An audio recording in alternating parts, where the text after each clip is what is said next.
All right, let's dive in.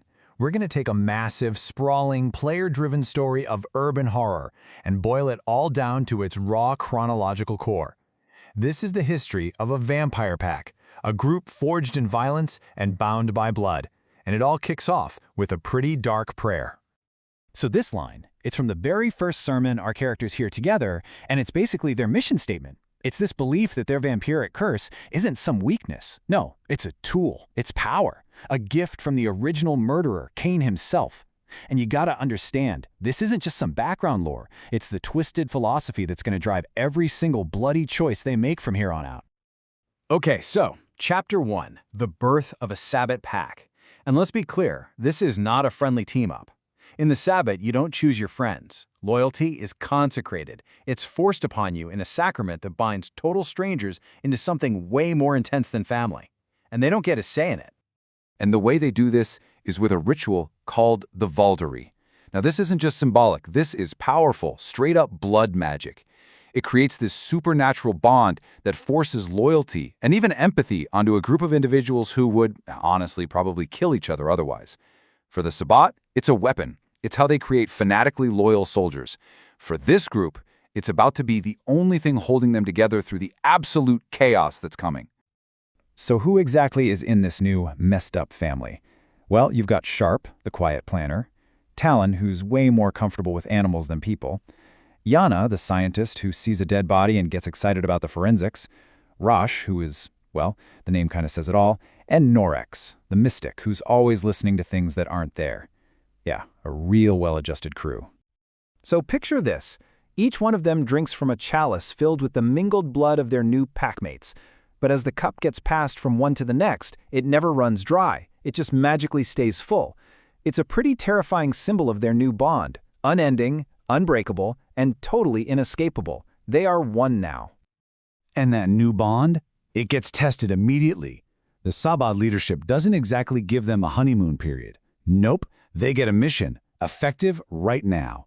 The orders are simple. Get to Baton Rouge, get inside the local university, and figure out what secrets the mortals are hiding there. Their investigation unfolds like a classic spy thriller, Sabbat style. They're breaking into offices, hacking into these ancient 90s computers, and slowly piecing it all together. They find out that a weird number of professors are all teaching these sketchy night classes, all funded by Big Oil. And the paper trail leads them to one guy, Professor Cly. And here's how they built the case. It wasn't one big smoking gun. It was a bunch of little things. Hidden check stubs pointed to off-the-books payments. They found the same names popping up in different departments, showing it was a coordinated effort. And the final nail in the coffin? His file linked him to Tulane University, which suggested this whole shady operation wasn't his first rodeo. They had their man. But this is the exact moment where the story veers from, corporate conspiracy right into a full-blown body horror movie. They thought they were hunting down some corrupt professor. They were so wrong. So tracking Professor Clyde doesn't lead them to a lecture hall. It leads them to this isolated, creepy animal research facility on the edge of campus. You can just smell the bad news in the air, that mix of chemicals and fear. They're not investigators anymore. They've just walked right into a monster's den. And just as they're closing in, bam! Everything goes to hell. Alarms start screaming, steel doors are shuddering, and this absolute nightmare, bursts out of its cage.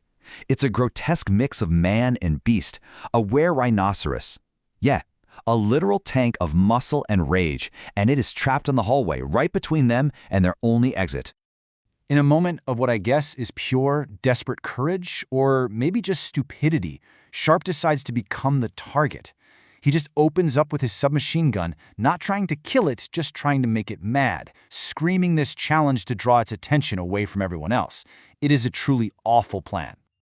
And, of course, it goes wrong. Instantly. The creature is just a force of nature. It charges, it scatters the pack, it actually impales one of them on its horn, and it turns this concrete hallway into a complete slaughterhouse. The mission, the plans, all of it is just gone. Poof! Now it's simply about not getting torn apart.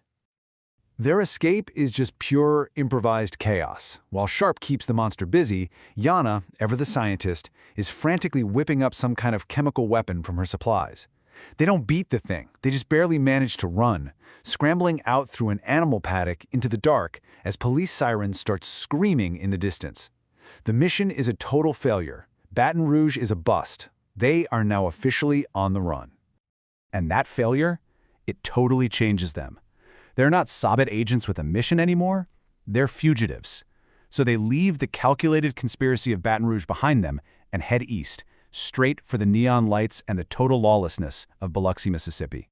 And what a change of scenery. In Baton Rouge, they were investigators, right? Hunting a specific target. But in Biloxi, there is no mission. There is no target. There's just the open anarchy of a casino town. So instead of trying to uncover the chaos, they decide to become the chaos. This is what happens when you take away a predator's purpose. All that's left is the hunt. This quote, which was said about Yana, just perfectly captures the pack's new philosophy. That thin little layer of purpose they had back in Baton Rouge, it's gone. Now, they're just leaning into their monstrous side. They're not just surviving anymore. They are enjoying the freedom that comes with being the baddest thing in a city built on vice. And this new attitude really comes to a head one night. They just happen upon an illegal street race, and on a complete whim, they join in. It's fast, it's dangerous, and it ends exactly how you'd expect.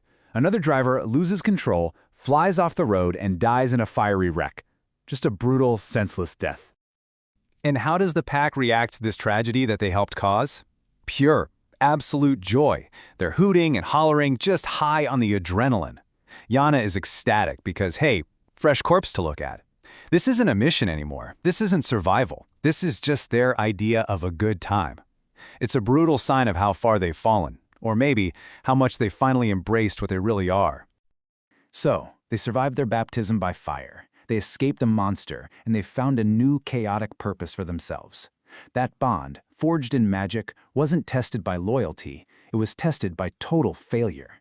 And now they're just harder, more brutal. So the real question isn't just what's next. It's how long can a pack born from a curse survive by simply becoming the curse itself? For monsters like these, every sunrise is just a deadline.